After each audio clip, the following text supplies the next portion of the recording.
Good morning. ಇವತ್ತು ಮನೇಲೇ ಇದ್ದೆ. I choose an outfit for the day. ಆಮೇಲೆ ಟು ಡೂ ಲಿಸ್ಟ್ ಮಾಡಿಕೊಂಡೆ, which I do every day, ಏನು ಮರಿಬಾರ್ದು ಅಂತ.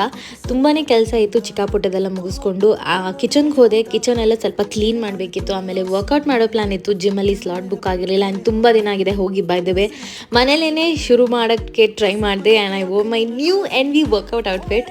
ಇದು ಸಿಕ್ಕಾಪಟ್ಟೆ ಕಂಫರ್ಟಬಲ್, ಸ್ಟೈಲಿಸ್ಟ್ ಆ್ಯಂಡ್ ಸ್ಟ್ರೆಚಬಲ್, ಒಂದು ಬ್ರೀತಬಲ್ ಮಟೀರಿಯಲ್ ಇದೆ, ಡಿಫೈನ್ಡ್ ಲುಕ್ ಇದೆ, ಮೆಶ್ ಬ್ಯಾಕ್ ಇದೆ, sweat absorbing, perfect for workout, dance or yoga, which is special because ಇದರಲ್ಲಿ ಸೂಪರ್ ಸಾಫ್ಟ್ ಫ್ಯಾಬ್ರಿಕ್ ಯೂಸ್ ಮಾಡಿದ್ದಾರೆ. ಇವರ ಸ್ಪೆಷಲ್ ಸಾನ್ವಿ ರೀಸೆಲ್ಲ ಪ್ರೋಗ್ರಾಮ್ ಇದೆ, especially for students and house wife.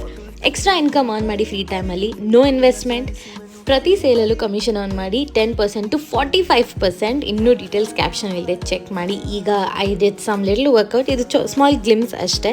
So I sweated it out. And ಸಂಜೆ ಆಯಿತು, ದೇವರಿಗೆ ದೀಪ ಹಚ್ಚಿದೆ. ಆಮೇಲೆ ನನ್ನ ಇಂಪಾರ್ಟೆಂಟ್ ಕಾಫಿ ಬೆರೆಸ್ಕೊಂಡೆ. ಶೂಟ್ ಇತ್ತು ಅಂತ ಮಾಸ್ಕ್ ಅಪ್ಲೈ ಮಾಡಿದ್ದೆ. ಮಾಸ್ಕ್ ಅಪ್ಲೈ ಮಾಡಿದ ಆಮೇಲೆ I did a lot of editing. ಅದಾದಮೇಲೆ ಐ ಫೆಲ್ಟ್ ರಿಯಲಿ ರಿಫ್ರೆಶ್ಡ್. ಅಡುಗೆ ಮಾಡಬೇಕಿತ್ತು ನನಗೆ, ಅಪ್ಪಂಗೆ chapati and nice gravy. And ನಾನು ಅಪ್ಪ ಒಟ್ಟಿಗೆ ಅಡುಗೆ ಮಾಡೋದು, ಚಪಾತಿ ಇದ್ದರೆ ಮಾತ್ರ specially. My cold coffee and a good night to you all. See you.